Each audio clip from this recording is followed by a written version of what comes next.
membaca salawat untuk Nabi kita Muhammad sallallahu alaihi wasallam. Tentu pembahasan ini sangat penting sekali karena berkaitan dengan persaksian kita terhadap Rasul kita, Nabi kita, uswah kita, qudwah kita semuanya, Muhammad sallallahu alaihi wasallam, yang merupakan Nabi akhiruz zaman, yang Allah subhanahu wa ta'ala utus sebagai rahmatan lil alamin. Tidak memperpanjang mukaddimah di sini,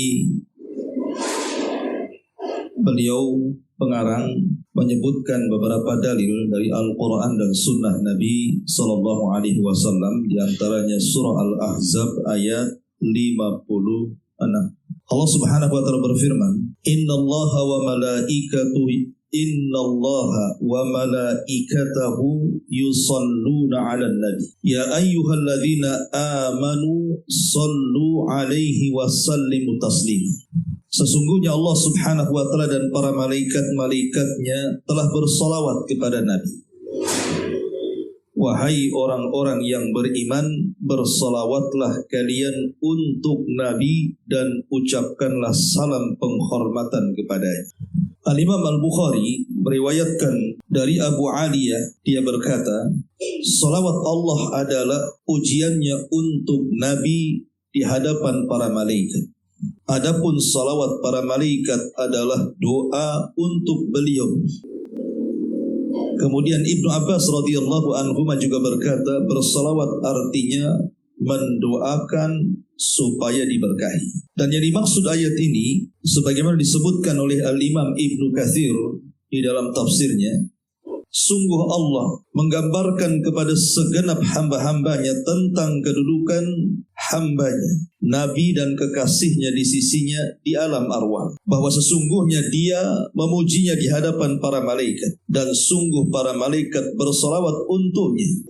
Kemudian Allah memerintahkan kepada penghuni alam dunia agar bersalawat untuk Rasul, sehingga berkumpullah pujian baginya dari segenap penghuni alam semesta. Ma'asyiral muslimat yang dimuliakan Allah Subhanahu wa ta'ala, di dalam ayat ini, surah Al-Ahzab ayat 56 ini menjelaskan kepada kita tentang perintah kita bersalawat kepada Nabi. Karena di antara bukti cinta umat Nabi kepada nabinya adalah dengan menyebut-nyebut namanya. Sebab logika juga mengatakan seperti itu. Orang kalau cinta dengan seseorang, pasti yang terbayang adalah orang yang dicintainya. Yang disebut-sebut adalah orang yang dicintainya. Dan yang dibayangkan hanyalah orang yang dicintainya. Ketika seorang muslim cinta dengan nabinya sallallahu alaihi wasallam, harusnya nabinya yang selalu dibayangkan, yang selalu disebut-sebutkan, yang selalu dipikirkan. Itulah tanda cinta kita kepada Rasul dengan memperbanyak salawat. Karena orang yang bakhil yang sesungguhnya bukan orang kalau dimintai sedekah tak mau bantu. Ya, itu bakhil. Tetapi sebakhil-bakhilnya orang bakhil adalah orang yang bakhil dalam bersalawat. Apabila disebut Nabi SAW tidak mau bersalawat kepada Nabi, itulah sebakhil-bakhilnya orang bakhil. Al-Imam Ibnul Qayyim rahimahullahu ta'ala mengarang satu buah kitab namanya Jala'ul Afham fi Fadlis Salati Wassalam ala Khairil Anam. Dan dalam kitab beliau ini, Jala'ul Afham fi Fadlis Salati Wassalam ala Khairil Anam ini, beliau menyebutkan 40 faedah orang yang bersalawat kepada Nabi sallallahu alaihi wasallam. Saya akan sebutkan secara ringkas saja. Maksudnya secara cepat, karena kalau dijelaskan tentu tidak cukup waktunya. Di antara faedah bersalawat yang pertama, kata Imam Ibnul Qayyim rahimahullahu ta'ala, adalah imtithalu amrillah, di dalam rangka mentaati perintah Allah. Karena di sini Allah Subhanahu wa ta'ala memerintahkan kita untuk bersalawat. Ya ayyuhalladzina amanu sallu alaihi wa sallimu taslima. Wahai orang-orang yang beriman, bersalawatlah kalian. Artinya kalau kita bersalawat, berarti kita telah mentaati perintah Allah. Kemudian yang kedua, muwafaqatullahi subhanahu wa ta'ala fi salati ala nabi wa in ikhtalafatis salatan. Yang kedua, mengikuti Allah di dalam bersalawat kepada nabinya, walaupun tentu salawat kita dengan Allah berbeda. Karena ketika Allah Subhanahu wa taala bersalawat kepada nabi kita, artinya Allah Subhanahu wa taala sedang memuja-muji nabi kita, di mana di seluruh alam semesta, baik di alam arwah ataupun di alam dunia, dan disaksikan oleh para malaikat ketika Allah memuji Nabi sallallahu alaihi wasallam. Dan ketika kita bersalawat kepada Nabi sallallahu alaihi wasallam, artinya kita meminta kepada Allah agar Allah memuja-muji nabi kita di hadapan para malaikatnya dan di hadapan seluruh makhluknya. Jadi sebagaimana Allah juga bersalawat kepada nabi, kita juga bersalawat kepada nabi, maka bersalawat itu mengikuti Allah di dalam bersalawat kepada nabi, walaupun tentu salawatnya berbeda. Yang ketiga, muwafaqatul malaikati fiha, mengikuti malaikat di dalam bersalawat.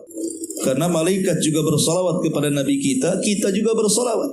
Kalau Allah dan malaikatnya saja bersalawat, masa kita tidak bersalawat kepada Nabi sallallahu alaihi wasallam?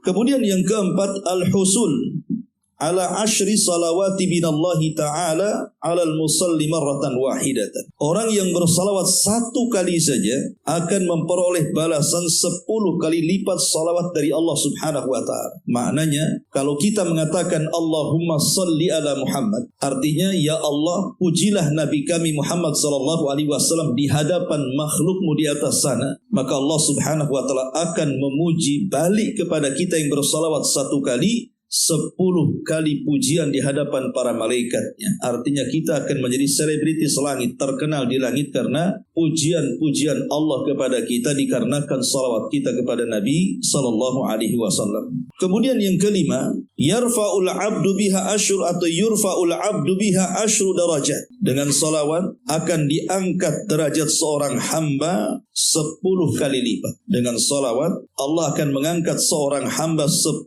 kali lipat. Kapan diangkatnya derajat? Kelak di surga. Orang-orang yang banyak bersalawat akan diangkat tempatnya di surga. Kemudian juga yang keenam, yuktab lahu biha asyru hasanah. Seorang hamba yang bersalawat akan ditentukan baginya 10 kebaikan pahala. Kemudian yang nomor 7, yumhalahu biha asyru sayyi'at. Seorang hamba yang bersalawat akan dihapuskan 10 keburukan dosa. Lihat bagaimana di sini orang yang bersalawat akan dipuji 10 kali lipat dengan 1 kali salawat kepada Rasul. Kemudian dicatat 10 kebaikan, kemudian dicatat dihapuskan 10 keburukan, kemudian diangkat juga derajatnya. Ini luar biasa orang yang bersalawat kepada Nabi sallallahu alaihi wasallam. Kemudian yang nomor 8, salawat itu merupakan sebab dikabulkan doa. Annaha sababun fi ijabati doa.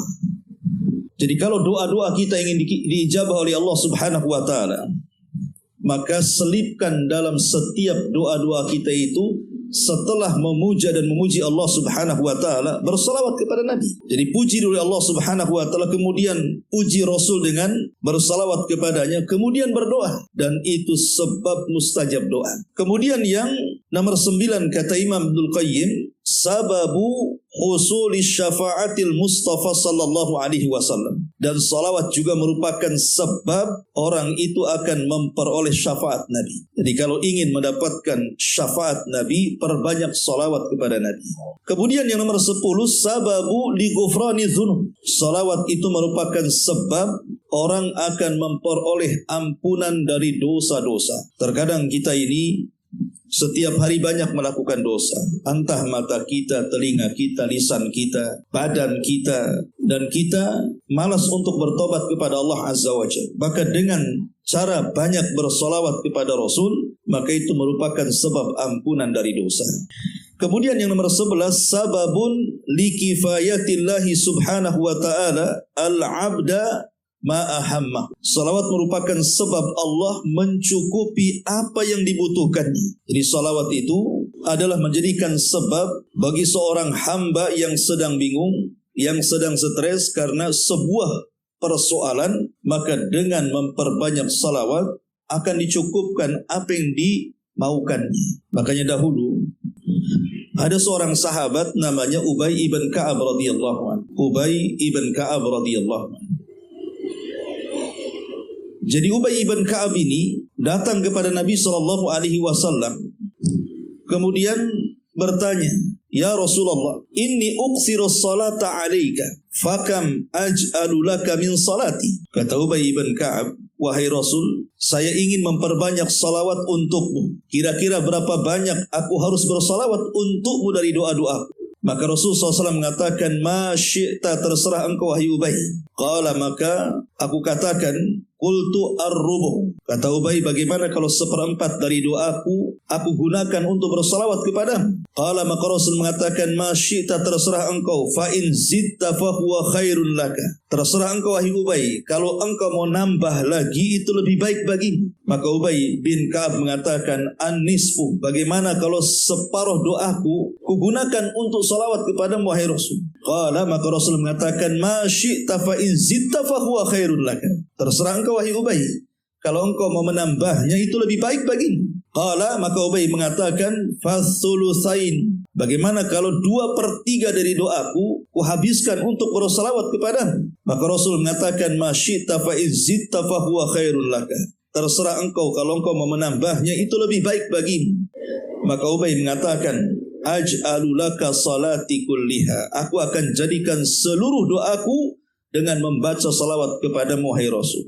Lihat bagaimana ucapan Nabi SAW, "Idzan tufahammu wa yughfar laka dzambu." Kalau itu kau lakukan wahai Ubay, maka demikian pasti dicukupkan seluruh hajat-hajatmu dan diampuni seluruh dosa-dosamu. Lihat bagaimana keutamaan salawat di sini. Bahkan ada kisah dari seorang syekh. Jadi syekh ini sedang bercerita. Jadi ada anak muda tiba-tiba menelpon syekh ini, dan kejadiannya ada di Riyadh. Anak muda ini ketika menelpon syekh ini tiba-tiba menangis. Kemudian dia mengatakan, "Wahai syekh, maafkan aku. Aku sudah tidak tahan hidup dengan banyaknya persoalan yang kuhadapi." Maka syekh mengatakan, "Lalu apa yang terjadi?" Maka anak muda ini mengatakan, "Pokoknya aku tidak bisa menceritakan, dan aku kayaknya ingin mengakhiri hidupku dan tidak mau lagi hidup lagi karena terlampau banyak persoalan yang kuhadapi." Terkadang begitu kan, orang kalau sudah banyak masalah kemudian dia tidak mampu untuk menanggungnya, terkadang ada orang itu yang mengakhiri dirinya. Lah anak muda ini seperti ini di hadapan syekh. Tapi syekh kemudian mengatakan, "Tunggu dulu, jangan tergesa-gesa, bunuh diri itu bukan solusi." Maka anak muda ini mengatakan, "Lalu apa yang harus aku lakukan?" Maka syekh ini mengatakan, "Sebentar lagi akan datang waktu maghrib. Datanglah kau ke masjid, berwudulah, kemudian solatlah maghrib bersama manusia di masjid. Perbanyak solawat sebanyak yang kau bisa." Akhirnya kemudian anak muda ini betul-betul mempraktekkan arahan daripada syekh ini. Dia pun mengambil wudu, kemudian berangkat ke masjid, kemudian solat berjamaah, kemudian terus lisannya mengucapkan Allahumma salli ala Muhammad sampai waktu Isya. Kemudian dia pun solat berjamaah bersama manusia setelah Isya, kemudian bersolawat. Kata syekh, kira-kira hampir tengah malam aku mendapatkan telepon dari anak muda ini. Tiba-tiba mengatakan, "Ya syekh, jazakallah khairan. Semoga Allah membalas kebaikanmu," katanya. "Alhamdulillah, aku sudah mendapatkan solusinya. Aku sudah mendapatkan solusinya. Dan aku merasa lega dan tidak jadi untuk mengakhiri hidupku," katanya. Kemudian syekh pun dengan nada tidak percaya dan mengatakan, "Subhanallah, itulah bukti daripada sabda Nabi SAW, idzan takfi hammak wa yughfar laka dzambuk." Persis seperti yang dikatakan Rasul kepada Ubay, dengan engkau memperbanyak salawat itu, kalau begitu maka Allah Subhanahu wa taala akan mencukupkan kebutuhanmu, artinya menghilangkan seluruh keperitan-keperitan hidupmu dan akan mengampuni dosa-dosamu. Jadi siapapun yang tertimpa sebuah masalah, banyak kesulitan, maka perbanyak salawat kepada Nabi sallallahu alaihi wasallam. Ini diantaranya yang nomor 11. Yang nomor 12, qurbul abdi minan Nabi sallallahu alaihi wasallam yaumal qiyamah. Kata Imam Ibnul Qayyim rahimahullahu taala, bersalawat akan mendekatkan seorang hamba kepada nabinya pada hari kiamat. Karena Nabi sallallahu alaihi wasallam yang mengatakan, orang yang paling dekat majelisnya denganku adalah orang yang memperbanyak salawat kepada. Kemudian juga yang nomor 13, qiyamus salati maqamas sadaqati lidil usra. Kedudukan salawat itu seperti kedudukan sedekah saat sulit. Orang yang bersedekah saat kesulitan, maka Allah Subhanahu wa taala akan meluaskan rizkinya. Allah mengatakan, "Fa in qudira 'alaihi rizquhu falyunfiq." Allah mengatakan, kalau seandainya disempitkan rizkimu, maka bersedekahlah. Kalau seandainya disempitkan rizkimu, kata Allah, bersedekahlah. Karena dengan sedekah itu bisa melapangkan rizki seseorang. Lah kedudukan salawat itu sama dengan orang yang bersedekah di waktu sulit. Maka akan bisa mengembangkan usaha, memudahkan rizki, memudahkan usahanya, dan begitu seterusnya. Bagi orang yang terus bersalawat kepada Nabi sallallahu alaihi wasallam. Kemudian yang ke-14, sababu liqada'il hawaij.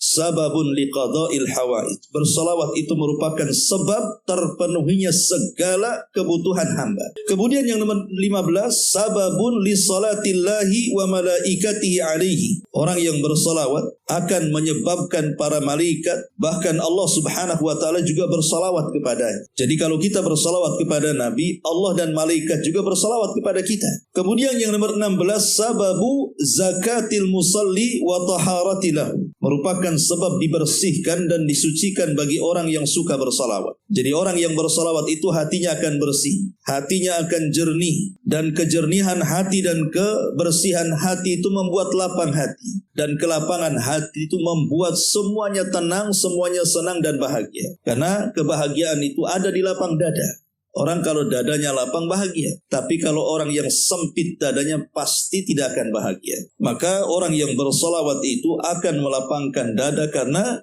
akan membersihkan dadanya. Kemudian juga yang nomor 17, sababu tabsyiril abdi bil jannati qabla mautihi. Bersalawat itu merupakan sebab seorang hamba diberi kabar gembira dengan surga sebelum wafatnya. Jadi orang-orang yang banyak bersalawat dan dia istiqamah dengan salawatnya, maka saat kematiannya akan datang para malaikat dan mengatakan, alla takhafu wa la tahzanu wa absyiru bil jannati allati kuntum tu'adun. Jangan takut, jangan sedih, karena Allah telah menghadiahkan sorga untukmu. Kemudian juga yang nomor 18, kata Imam Ibnul Qayyim, sababun najati min ahwali yaumal qiyamah. Orang yang bersalawat akan menjadikan sebab diselamatkannya dia dari prahara hari kiamat, dari kengerian hari kiamat. Kemudian juga yang nomor 19, sababu tadzakkur al-abdi manasya. Bisa merupakan sebab ingatnya seorang hamba terhadap apa yang ia lupakan. Jadi orang yang banyak bersalawat itu tidak mudah pikun. Orang yang bersalawat itu tidak mudah lupa. Ya. Kemudian juga yang nomor 20, sababu raddis salamin Nabi sallallahu alaihi wasallam 'alal musalli, merupakan sebab orang yang mengucapkan salawat dan juga salam akan memperoleh balasan langsung yang sama dari Nabi sallallahu alaihi wasallam. Bahkan kalau kita bersalawat kepada Rasul, maka ruh Nabi sallallahu alaihi wasallam akan pulang ke jasadnya kemudian menjawab salam kita. Dan kalau sudah menjawab salam kita, maka dia akan kembali ruhnya ke tempat yang Allah Subhanahu wa taala telah sediakan, tempat yang sangat mulia. Dan itu merupakan keagungan. Bayangkan Rasul SAW yang berpisah antara jasad dan ruhnya. Kalau kita bersalawat, dia datang ruhnya ke dalam jasadnya kemudian menjawab salat kita.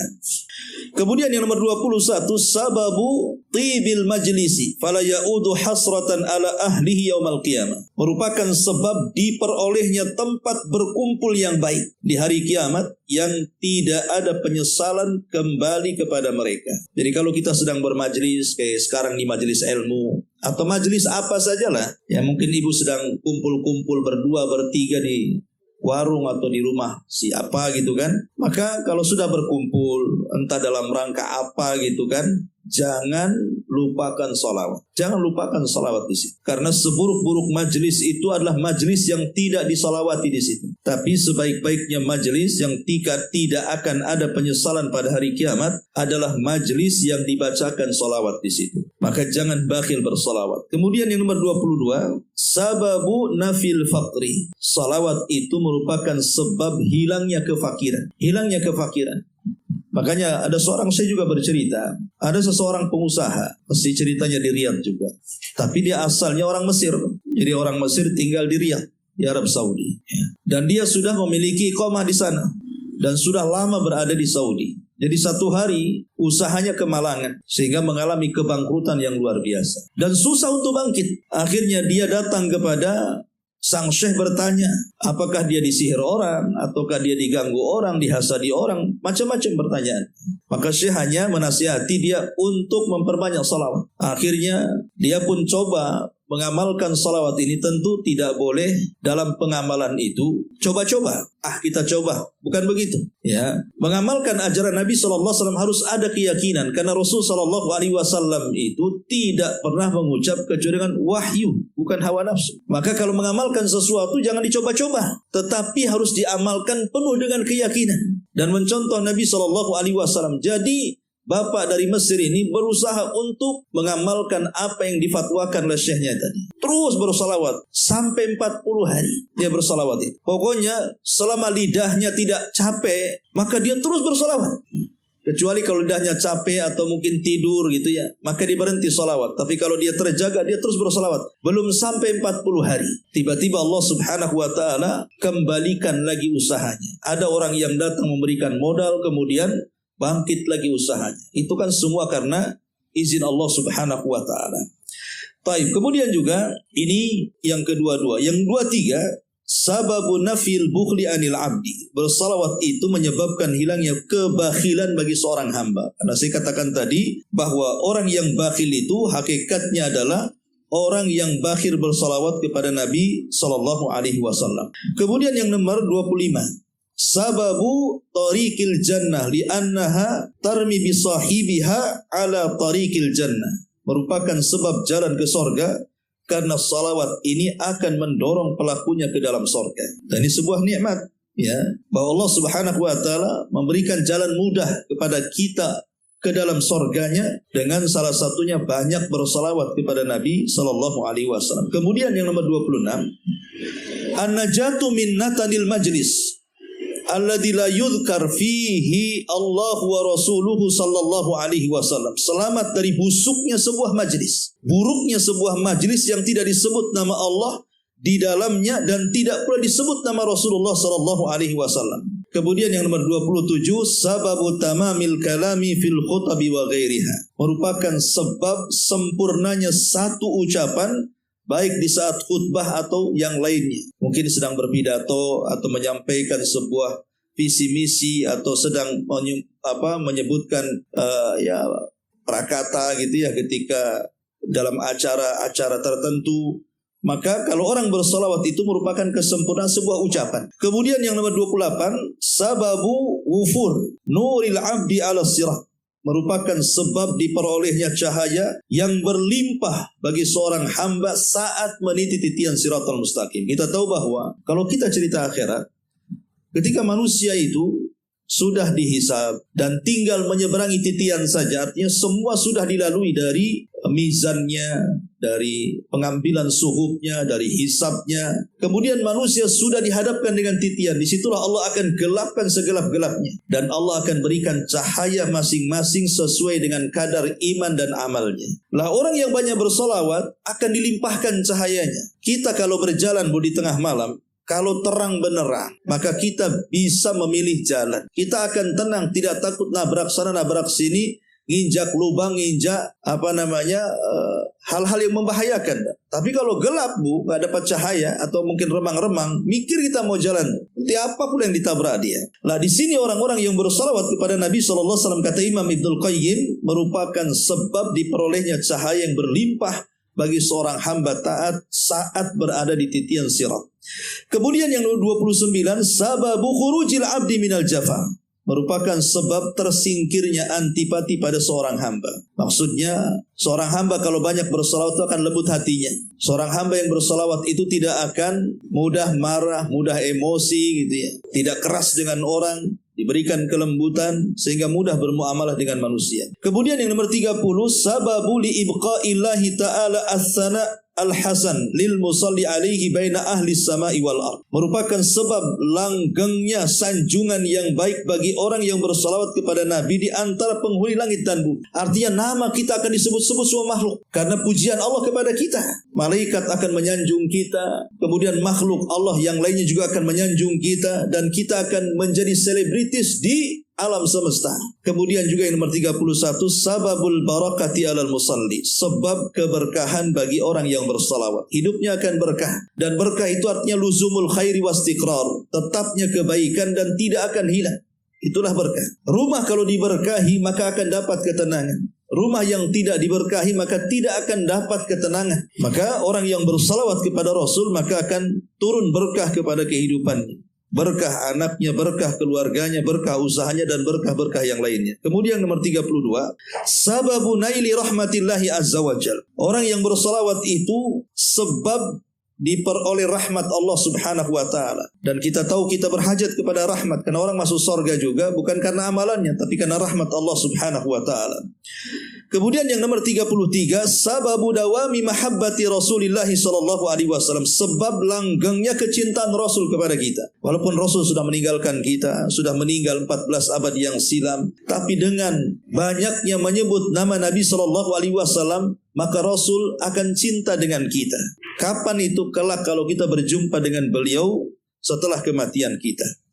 Kemudian juga yang nomor 35, sababu hidayatil abdi wa hayati qalbi, sebab diperolehnya hidayah bagi seorang hamba dan kehidupan bagi hatinya.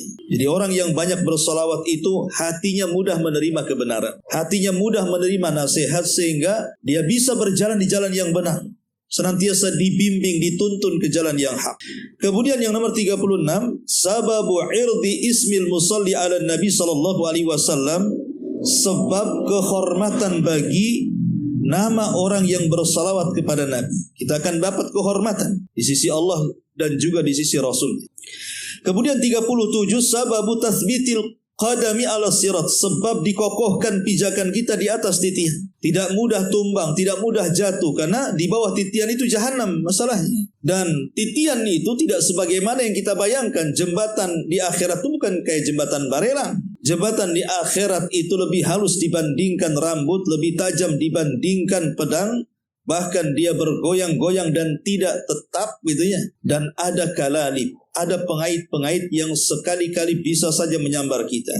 Tapi orang yang banyak bersalawat, kata Imam Ibnul Qayyim, sebab dikokohkan pijakan kita di atas titian siratal mustaqim saat kiamat. Kemudian yang nomor 38, sababu ada iba di haqqil Mustafa alaihi salatu wasallam, sebab dipenuhinya sebagian hak Nabi. Karena Nabi itu kan menuntut hak kepada umatnya. Salah satu tuntutan Nabi adalah dengan memperbanyak salawat kepadanya. Kemudian yang nomor 39, annaha mutadhamminatun li dzikrillahi wa syukrihi ta'ala, bahwa dalam salawat itu mengandung zikir dan syukur kepada Allah subhanahu wa ta'ala.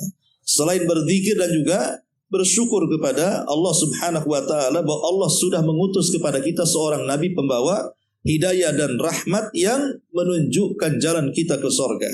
Kemudian yang terakhir 40, annaha da'a li ahliha su'alullahi azza wa jalla an yusni ala khalilihi wa habibihi sallallahu alaihi wasallam au su'alul abdi li hawaijihi wa muhimmatihi.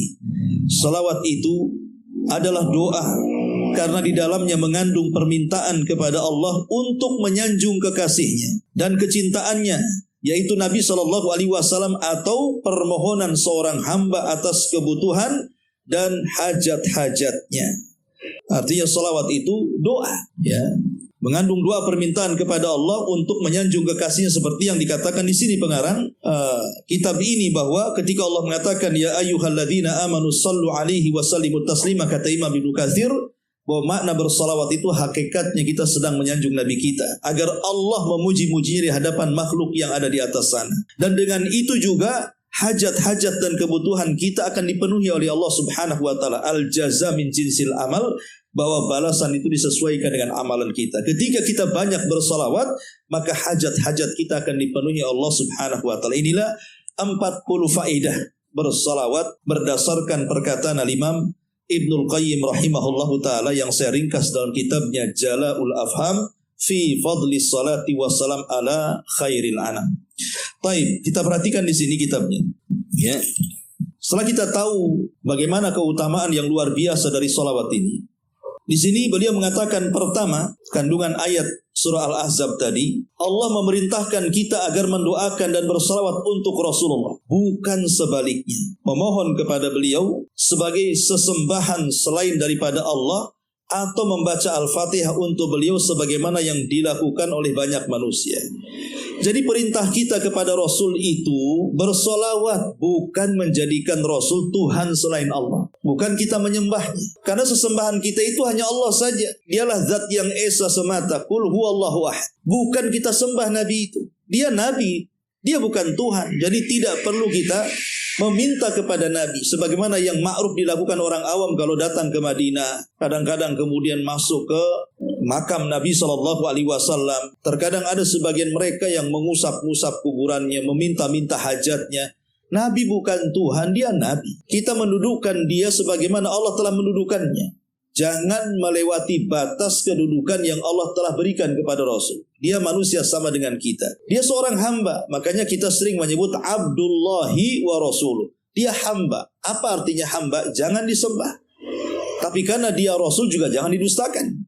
Ya, ini yang pertama. Yang kedua, bahwa bacaan salawat untuk Nabi SAW yang paling utama yang beliau ajarkan kepada para sahabat adalah salawat Ibrahimiyah. Jadi kalau ibu ingin bersalawat dengan salawat terbaik kepada Nabi kita, ya tentu kita harus bersalawat dengan salat terbaik kan Bu. Sebagaimana kalau ibu datang kepada orang tua, tentu kita juga akan mempersembahkan yang terbaik dari ucapan hati-hati, dari hadiah juga demikian. Maka kepada Nabi harus lebih daripada kepada orang tua. Karena kecintaan kita kepada Nabi harus lebih dibandingkan kecintaan kita kepada anak, orang tua, dan siapapun yang kita cintai. Lah, Rasul sudah mengajarkan solawat terbaik kepada para sahabat adalah solawat Ibrahimiyah. Itu solawat terbaik. Jadi kalau ingin kita bersolawat, tidak perlu Bu, kita ini bersolawat dengan solawat-solawat yang dibuat-buat manusia. Kan banyak tuh, nanti beliau juga akan menyebutkan tentang solawat-solawat yang dibuat manusia setelah bab ini. Ya, jadi kita ini ikut aja lah. Rasul SAW mengajarkan kalau ingin bersolawat terbaik, bacalah ini sudah baca ini saja. Ngapain pula kemudian mencari-cari bacaan lain? Rasul sudah mengatakan ini salawat terbaik kepada para sahabatnya. Kata Nabi SAW, Qulu Allahumma salli ala Muhammad wa ala ali Muhammad kama sallaita ala Ibrahim wa ala ali Ibrahim innaka hamidum majid. Allahumma barik ala Muhammad wa ala ali Muhammad kama barakta ala ali Ibrahim wa ala ali Ibrahim innaka hamidum majid. Ini namanya salawat Ibrahimiyah.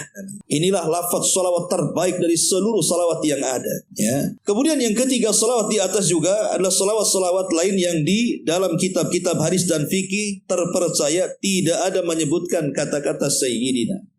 Maksudnya begini Bu, di dalam salat, ya, di dalam salat sebaiknya kita ini jangan menambah lafaz dari yang diajarkan Nabi. Jangan pernah menambah lafaz dari yang diajarkan Nabi. Memang Rasul pernah mengatakan, Ana sayyidu waladi bani Adam. Saya ini pemimpin seluruh anak Adam pada hari kiamat, wala fakhr, dan saya tidak sombong. Rasul mengatakan Ana sayyid. Tetapi ketika Nabi SAW mengajarkan salat kepada para sahabat, tidak ada tambahan sayyid di situ. Tidak dikatakan Allahumma sholli ala sayyidina, enggak ada. Maka sebaiknya lafaz salawat Ibrahimiyah yang kita baca dalam salat itu cukupkan dengan lafaz yang diajarkan. Enggak usah ditambah ataupun dikurang. Kata Abdullah bin Mas'ud radhiyallahu an, ittabi'u wala tabtadi'u. Cukup ikuti yang ada, jangan mengikuti yang tidak ada. Ya. Itu sudah cukup dalam beragama. Kata Ibnu Mas'ud radhiyallahu an. Adapun di luar daripada salat silahkan. Kalau di luar salat loh ya, kita mau bersolawat pakai sayyidina yang nggak ada masalah. Karena di luar salat itu tidak ada perintah. Lafadznya harus sebagaimana perintah Rasul ketika melafadzkan dalam salat. Ini kan khusus dalam salat. Jangan menambah sayyidina. Tapi di luar salat tidak ada masalah. Saya katakan Allahumma sholli ala sayyidina Muhammad, tidak ada masalah. Karena itu bagian daripada pujian. Karena sifat salat itu tauqifiyah, terima jadi. Kalau salat itu kan tauqifiyah, terima jadi. Di mana seluruh lafaz-lafaz yang kita lafazkan dalam salat itu diajarkan semuanya. Dari takbirnya, bacaan takbirnya, dari ruku, bacaan rukunya, dari tasyahud, bacaan tasyahudnya. Termasuk juga bacaan salawatnya itu sifatnya tauqifiyah, terima jadi. Kiriman langsung, tidak boleh ditambah, tidak boleh dikurang. Tapi kalau di luar sholat ya tidak ada masalah insya Allah. Kemudian yang nomor 4 di sini, Nabi SAW bersabda, Idza sami'tumul muadzin faqulu misla ma yaqul, thumma sallu alayya, fa inna man shalla alayya salatan sallallahu alayhi biha 'ashran, thumma sallallahu li alwasilata fa innaha manzilatun fil jannah, la yanbaghi illa li abdin min ibadillah wa arju an akuna ana huwa faman sa'ala lil wasilata khallat lahu syafa'ah. Jika kalian mendengar muadzin, maka ucapkanlah seperti apa yang diucapkan muadzin. Kemudian bersalawat untukku, karena sesungguhnya barang siapa yang bersalawat untukku 1 kali, maka Allah akan bersalawat untuknya 10 kali. Kemudian mohonlah kepada Allah wasilah untukku, sesungguhnya ia adalah satu tempat derajat yang tinggi di sorga.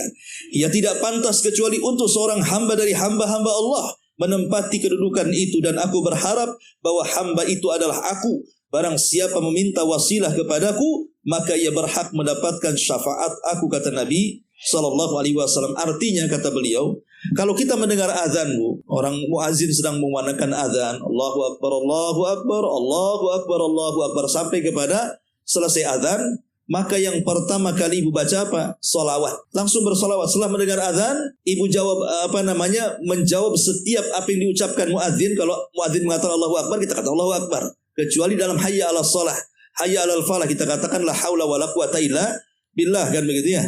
Nanti selesai azan, ibu bersalawat di situ. Bersalawat bisa dengan salat Ibrahimiyah, Allahumma shalli ala Muhammad wa ala ali Muhammad kama shallaita ala Ibrahim wa ala Ibrahim innaka Hamidum Majid, atau paling pendek Allahumma shalli ala Muhammad. Baru ibu baca doa selepas azan yang Allah Rasul ajarkan, Allahumma rabba hadhihi da'wati tamma was salatil qa'imah ati Muhammadanil wasila wal fadilah wa ba'athu maqaman mahmudanil ladzi wa'ata. Ya Allah, Rabb yang memiliki seruan yang sempurna ini dan salat yang akan didirikan, berikanlah untuk Muhammad wasilah derajat dan keutamaan, dan tempatkanlah dia di tempat terpuji sebagaimana engkau janjikan kepada kami. Ini diantara faedah bersalawat. Kemudian yang terakhir, nomor 5, membaca salawat atas Nabi ketika berdoa sangatlah dianjurkan. Karena Rasul mengatakan kullu du'ain mahjubun hatta yusalla 'alan nabi. Setiap doa akan terhalang sehingga disertai bacaan salawat untuk Nabi. Dan Rasul mengatakan innalillah malaikatan sayyahina fil ardi yuballighuni an ummatis salam. Sesungguhnya Allah memiliki malaikat yang bertualang di bumi. Mereka menyampaikan kepadaku salam dari umatku kepadaku. Jadi kalau seandainya kita mengucapkan Allahumma sholli ala Muhammad, ini ada malaikat yang mendengarkannya. Kemudian malaikat ini langsung melesat ke kuburan Nabi. Kemudian memberitahu, wahai Nabi, bahwa si fulan bersalawat kepadamu. Bayangkan sampai Allah ciptakan satu malaikat yang tugasnya hanya mencari orang yang bersalawat. Jadi siapa yang ada orang bersalawat, satu dunia itu banyak kan. Tapi Allah juga banyak para malaikatnya. Malaikat itu lebih banyak jumlahnya dibandingkan kita.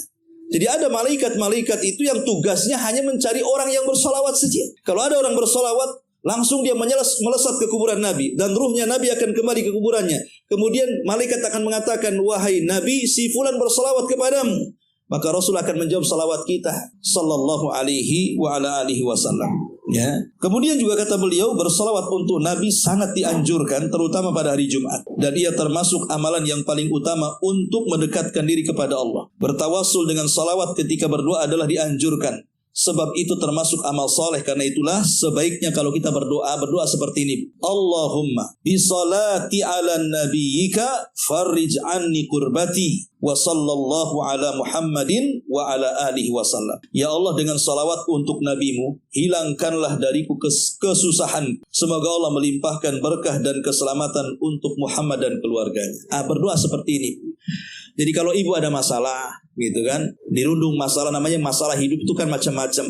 Ada masalah keluarga, ada masalah ekonomi, ada masalah kesehatan, ada masalah dengan ucapan, dan macam-macam masalah itu kan. Nah, kalau kita ingin supaya masalah-masalah yang demikian rumit rancaunya dan kita susah keluar dari masalah itu, maka cobalah kita ini bertawassul dengan amal saleh. Nah, salah satu tawasul dengan amal soleh adalah bertawasul dengan salawat. Dengan cara mengatakan Allahumma bisalati ala nabi farrij anni kurbati. Ya Allah, dengan salawatku untuk nabimu. Sekarang saya lagi susah, lagi sulit. Tolong angkat kesusahanku dan kesulitanku. Wa sallallahu ala Muhammad wa ala alihi wasallam. Semoga salawat dan juga keselamatan hanya untuk Nabi dan keluarganya. Kalau kita tidak bisa bahasa Arabnya, ya bahasa Indonesianya saja kan itu. Ya Allah, dengan salawat yang saya ucapkan ini, Ya sebelumnya ibu bersolawat dulu. Salat Ibrahimiyah, Allahumma sholli ala Muhammad wa ala ali Muhammad kama shallaita ala Ibrahim wa ala ali Ibrahim innaka Hamidum Majid. Allahumma barik ala Muhammad kama barakta ala Ibrahim wa ala Ibrahim innaka Hamidum Majid. Baru ibu mengatakan seperti ini. Ya Allah, dengan salawatku untuk nabimu ini, saya lagi sulit, lagi ada masalah, tolong angkat masalahku. Begitu. Kalau tidak bisa bahasa Arabnya ya pakai bahasa Indonesia. Insya Allah Allah tahu permintaan kita. Itulah namanya tawasul dengan amal saleh. Ya. Wallahu a'lam.